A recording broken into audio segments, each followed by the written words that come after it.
પારડીમાં સોના ચાંદીના ઘરેણા ચમકાવી આપવાના બહાને સોનાની ચેન પીગળાવી ફરાર થયેલ 2 ઠગ ઝડપાયા। કેમિકલ પાવડર, હલ્દી, ફટાકડીના ટુકડા સહિત ₹40,000ના મુદ્દામાલ સાથે બાલદા રોડ ઉપરથી ઝડપી પાડ્યા। સોનાની ચેનને લિક્વિડ કેમિકલ પાવડર નાખી તારના બ્રશથી ઘસીને ચેનમાંથી સોનાવાળું પ્રવાહી કાઢી ભાગી છૂટ્યા હતા।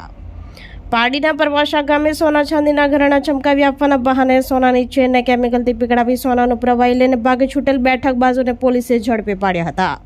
પારડી તાલુકાના પરવાસા ગામે ગત 23 એપ્રિલના રોજ 2 જણ ઇસમો CBZ બાઇક નંબર GJ15AL8247 ઉપર આવ્યા હતા અને ફરિયાદીને સોના ચાંદીના ઘરેણા ચમકાવવાનું કહી સોનાની ચેનને લિક્વિડ કેમિકલ તેમજ પાવડર નાખી તારના બ્રશથી ઘસીને ચેનમાંથી સોનાવાળો પ્રવાહી કાઢી લઈ ભાગી છૂટ્યા હતા। જે અંગે પારડી પોલીસને બાતમી મળતા નાના પોંડાથી પારડી તરફ જતા રોડ ઉપર બાલદા બુલેટ ટ્રેન પ્રોજેક્ટ સામે વોચ ગોઠવી હતી। ત્યારે 2 ઇસમો બાઇક ઉપર આવતા ઝડપી પાડ્યા અને તેઓનું નામ ઠામ પૂછતા મોહમ્મદ માનકો, મોહમ્મદ સદીક રાઈન તેમજ પાછળ બેસેલ ઇસમ મોહમ્મદ ઇઝહાર, મોહમ્મદ ઝુઝુરી બંને રહેવાસી બિલીમોરા ગંડેવી મૂળ રહેવાસી બિહાર સહિત બંનેની ધરપકડ કરી પૂછપરછ કરતા ઠગાઈ અને છેતરપિંડીની કબૂલાત કરી હતી અને આ બાઇક મિત્રની હોવાનું જણાવ્યું હતું। પોલીસે બાઇક, મોબાઈલ તેમજ સોના ચાંદીના ઘરેણા ચમકાવવાની સામગ્રી, પીળા રંગનું કેમિકલ પાવડર, હલ્દી, ફટકડીના ટુકડા, ગેરુ, રોયલ પ્લેટ, સોનાના કણોવાળું પ્રવાહી, ડીઝલમાં પલાળેલ રૂની ડિબેટ, ચિનાઈ માટીની રકાબી, રૂમાલ સહિત કુલ ₹40,000નો મુદ્દામાલ કબજે કર્યો હતો અને વધુ તપાસ પોલીસે હાથ ધરી છે।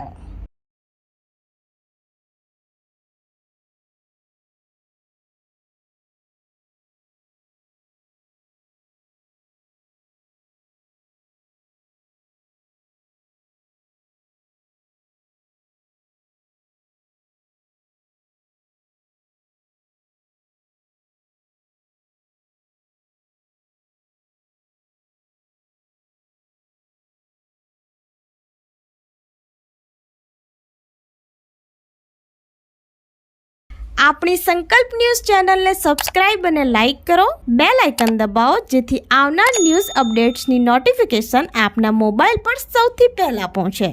Like, subscribe and share the video.